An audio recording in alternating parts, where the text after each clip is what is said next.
بسم اللہ الرحمن الرحیم۔ عزیز طلباء، آج ہی ہمارا نشست نمبر 84 ہے، 84۔ بسم اللہ الرحمن الرحیم۔ یاسین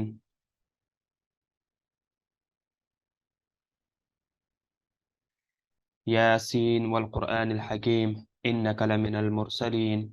علی صراط مستقیم تنزیل العزیز الرحیم لتنذر قوما ما انذر آباؤهم فهم غافلون لقد حق القول على أكثرهم فهم لا يؤمنون إنا جعلنا في أعناقهم أغلالا فهي إلى الأذقان فهم مقمحون۔ عزیز طلباء، پہلے چند باتیں سمجھ لیجئے۔ پہلی بات تو یہ ہے کہ اس صورت کا ماقبل صورت کے ساتھ ربط کیا ہے۔ دیکھو، اس صورت کا موضوع رسالت، آخرت اور توحید ہے، اور گزشتہ صورت کے آخر میں بھی رسالت کا بیان تھا۔ یہ صورت بھی رسالت کے بیان سے شروع ہوئی، اور رسالت کی دلیل قرآن کریم ہے۔ اس کی قسم کھا کر کہا گیا کہ نبی صلی اللہ علیہ وسلم من جملہ پیغمبران ہے اور وہ سیدھے راستے پر ہے۔ یہ اس صورت کا ماقبل صورت کے ساتھ ربط ہوا، ایک بات۔ دوسری بات، سورۃ یاسین کا وجہ تسمیہ خطیب اور بہقی اور دیگر حضرات نے حضرت ابوبکر صدیق رضی اللہ تعالی عنہ کی روایت سے بیان کیا ہے کہ رسول اللہ صلی اللہ علیہ وسلم نے فرمایا، سورۃ یاسین کو معمہ بھی کہا جاتا ہے کیونکہ عموماً اپنے پڑھنے والوں کو دونوں جہانوں کی بھلائی عطا کرتی ہے۔ اس کو دافعہ بھی کہتے ہیں کیونکہ یہ اپنے پڑھنے والے سے ہر برائی کو دفع کرتی ہے۔ اس صورت کا نام قاضیہ بھی ہے کہ یہ اپنے پڑھنے والے کی ضرورت کو پورا کرتی ہے۔ اس کا مشہور نام یاسین ہے۔ خطیب کہتے ہیں کہ اس کا ایک نام القلب بھی ہے۔ بہرحال اس کے مختلف نام ہیں، احادیث وغیرہ میں مروی ہے۔ اب اس صورت کا تعارف کیا ہے؟ تو اس صورت میں 5 رکوع، 83 آیات اور 729 کلمات اور 3000 حروف ہے۔ یہ صورت بالاجماع مکہ میں نازل ہوئی۔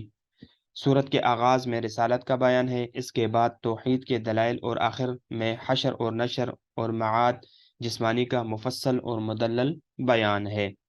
حضرت معقل بن یسار رضی اللہ عنہ سے روایت ہے کہ رسول اللہ صلی اللہ علیہ وسلم نے فرمایا کہ یاسین قرآن کا دل ہے، اور ابو یعلا نے حضرت ابو ہریرہ رضی اللہ تعالی عنہ کی روایت سے بیان کیا ہے کہ جو شخص رات کو سورۃ یاسین پڑھے تو اسے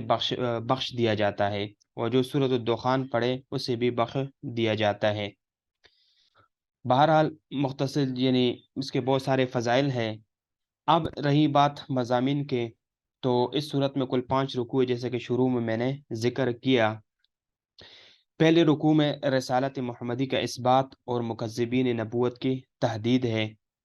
دوسرے رکوع میں اصحاب قریہ کی مثال اور ایک مرد صالح کی نصیحت مذکور ہے۔ تیسری رکوع میں مظاہر قدرت سے حشر و نشر پر استدلال، پھر کافروں کی سنگ دلی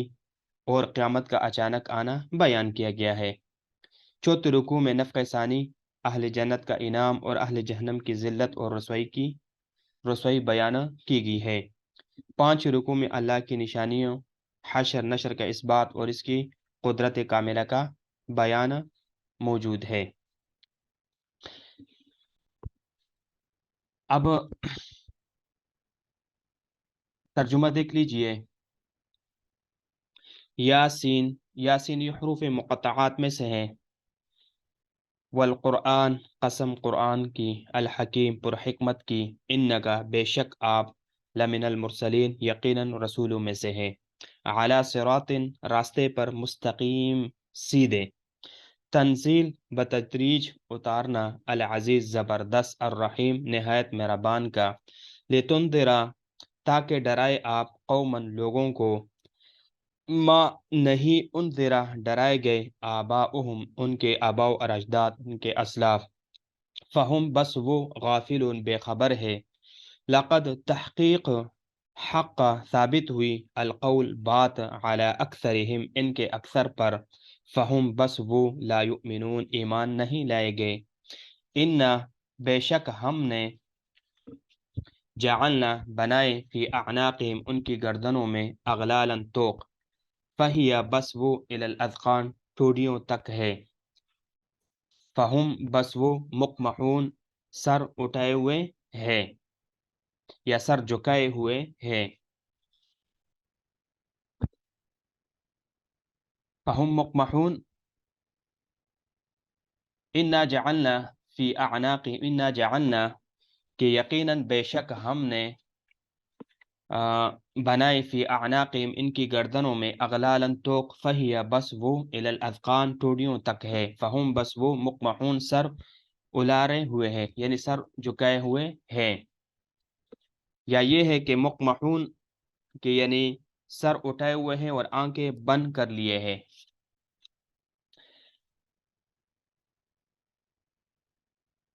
اب اس کی ترکیب سمجھ لیجئے، لمن المرسلین یہ ان کی پہلا خبر ہے، ان یہ جو ان ہے اس کی پہلی خبر لمن المرسلین ہے، اور ان کی علی صراط مستقیم، علی صراط یہ ان کی دوسری خبر ہے۔ تنزیل یہ فعل محذوف کا مفعول مطلق ہے، یعنی مصدر ہے تنزیل اور فعل محذوف کا مفعول مطلق ہے، ای نزل تنزیلا، لتنذرا لتنذرا یہ تنزیل سے متعلق ہے، اس تنزیل سے متعلق ہے، اور ما انذر آباؤہم، ما انذر یہ ما نافیہ ہے، ما جو ہے ما نافیہ ہے، اور جملہ قومن کی صفت ہے، یہ پورا جملہ یعنی ما انذر آباؤہم یہ قوم کی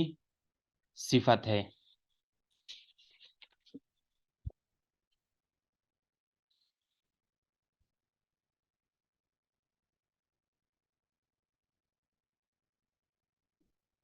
اغلالن اغلالن غلن کی جمع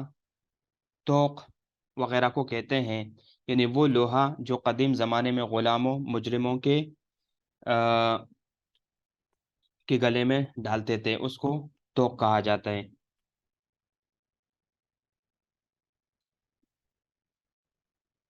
مقمحون مقمحون اس میں مفعول یعنی وہ شخص جو سر اٹھائے ہوئے اور آنکھیں بند کر لیے ہیں اس کو کہتے ہیں مقمحون، مصدر اس کا اقماحن ہے، باب افعال سے مادہ قمحہ ہے، مادہ اس کا کیا ہے؟ قمحہ ہے۔ اب دیکھو کہ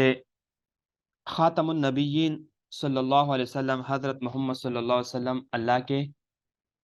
رسول ہے،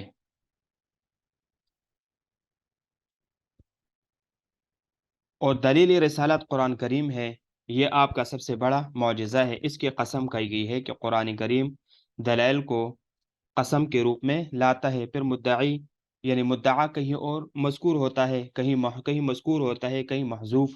جس پر قرینہ ہوتا ہے، یہاں مدعا یہ ہے کہ آپ برحق رسول ہیں، اور اس کی دلیل پر حکمت قرآن ہے جس کو بتدریج اللہ تعالیٰ نے نازل فرمایا ہے، اور اس کو نازل کرنے کا مقصد اصالتاً عربوں کو اور ان کے واسطے ساری دنیا کو نتائج اعمال سے آگاہ کرنا ہے، کیونکہ ایک لمبے عرصے سے عربوں میں کوئی نبی نہیں آئے، اس لیے وہ دین سے بے خبر ہیں، بس رب العالمین نے چاہا کہ ان کو دین سے باخبر کرے تاکہ وہ سیدھے راستے پر گامزن ہو جائے۔ اب آیات مبارکہ میں یاسین یہ جمہور کے نزدیک حروف مقطعات ہے، ان کے مراد یعنی اللہ تعالیٰ جانتے ہیں، اور کوئی کہتا ہے کہ یاسین کے معنی ہے اے انسان، یا حرف ندا ہے اور سین انسان سے لیا ہے، اور انسان سے مراد کامل انسان یعنی نبی صلی اللہ علیہ وسلم، اور کوئی کہتا ہے کہ یہ آپ کا وصفی نام ہے اس لیے لوگ یاسین نام رکھتے ہیں۔ بہرحال یاسین والقرآن الحکیم، یاسین قرآن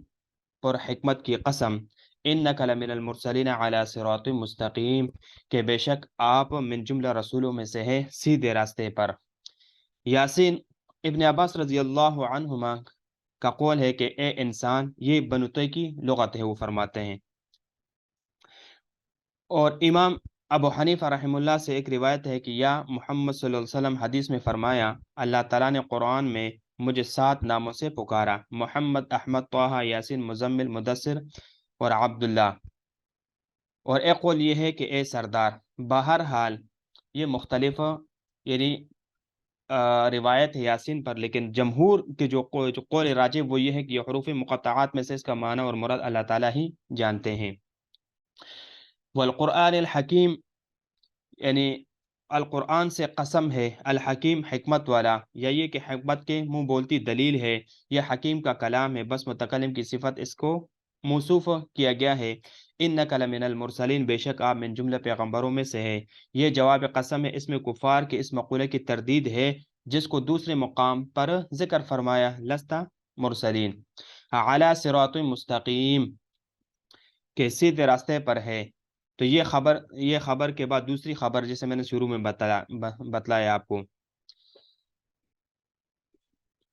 تنزیل العزیز الرحیم، تنزیل العزیز الرحیم۔ اب دیکھ، تنزیل نازل کیا ہوا ہے، العزیز زبردست، وہ اپنے نظم کتاب کے فصاحت کے سبب سرکشوں کے اوہام پر غلبے والا ہے، الرحیم مہربان کی طرف سے ہے، اپنے خطاب کے معنی کی لطافت سے ہدایت والوں کے فہموں کو کھینچنے والا ہے، لتنذرا، تاکہ آپ ایسے لوگوں کو ڈرائے، لتنذر قوما ما انذر آباؤہم فہم غافلون،